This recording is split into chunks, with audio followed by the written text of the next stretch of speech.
अगर आप नागपुर में रहते हैं और मेडिकल कॉलेज में दाखिले के लिए नीट की परीक्षा दे रहे हैं तो यही उम्मीद करेंगे कि आपका परीक्षा केंद्र नागपुर में होगा या ज्यादा से ज्यादा आसपास के किसी शहर में। लेकिन अगर एनटीए आपका एग्जाम ले रहा है तो यह भी संभव है कि एग्जाम सेंटर 2500 किलोमीटर दूर अबू धाबी में पड़ जाए। नीट पेपर लीक के बाद से परीक्षा कराने वाली एजेंसी यानी एनटीए आए दिन एक नए विवाद में फंस रही है। इस बार मामला अजीबोगरीब है। आज यानी 21 जून को नीट का री एग्जाम होना है जो पेपर लीक होने के चलते रद्द हो गया था। इसी परीक्षा के लिए नागपुर के 18 साल के छात्र अब्दुल्ला मोहम्मद तालिब ने अपना एडमिट कार्ड डाउनलोड किया तो एग्जाम सेंटर देखकर हैरान रह गए। उसमें सेंटर का पता लिखा था Salma bin Butti street 23 RD Muroor road Abu Dhabi UAE. Abdullah ने अपना फॉर्म भरा था तो परीक्षा केंद्र के लिए नागपुर, वर्धा और भंडारा 3 शहरों को अपनी प्राथमिकता के तौर पर चुना था। लेकिन एनडीए ने तय किया कि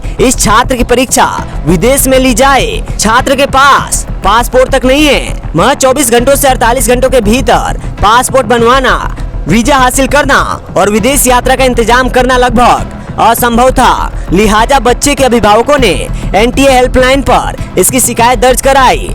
अधिकारियों ने भी तकनीकी गलत मानते हुए आश्वासन दिया है कि शनिवार तक नया प्रवेश पत्र जारी हो जाएगा।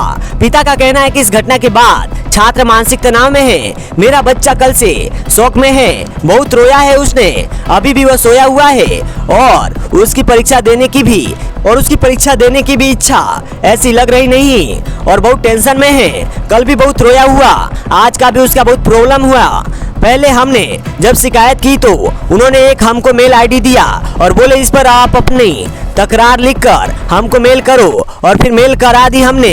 इसके बाद उनका फोन आया कि हम आज 4 बजे तक यानी सैटरडे के 4 बजे तक एक नया एडमिट कार्ड आपको इशू करेंगे। मामलों को तुल पकड़ने के बाद एनटीए के डीजी अभिषेक सिंह ने इंडिया टुडे से कहा कि मामले को सुलझा लिया गया है और इस गड़बड़ी की जांच भी कराई जाएगी। उन्होंने कहा हमने इस मामले को सुलझा लिया है। सभी उम्मीदवारों को 7 जून को सिटी इंटीमेशन स्लिप जारी कर दी गई थी जबकि 14 जून को एडमिट कार्ड जारी किए गए थे।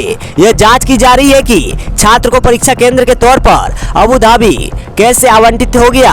एनटीए ने इस संबंध में छात्र से बात भी कर ली है। इस मामले की जांच में समय लगेगा। फिलहाल सबसे बड़ी प्राथमिकता यह थी कि छात्र परीक्षा में शामिल हो सके। एनटीए की इस गड़बड़ी पर राजनीतिक प्रतिक्रियाएं भी सामने आई। महाराष्ट्र सरकार के पूर्व मंत्री और कांग्रेस नेता अनीस अहमद ने नाराजगी जताते हुए कहा कि एनटीए ने परीक्षा व्यवस्था की धज्जियां उड़ा दी है। महाराष्ट्र से ही एक और कांग्रेस नेता विजय वाडेतिवार ने इस पर सरकार को सिस्टम को घेरा।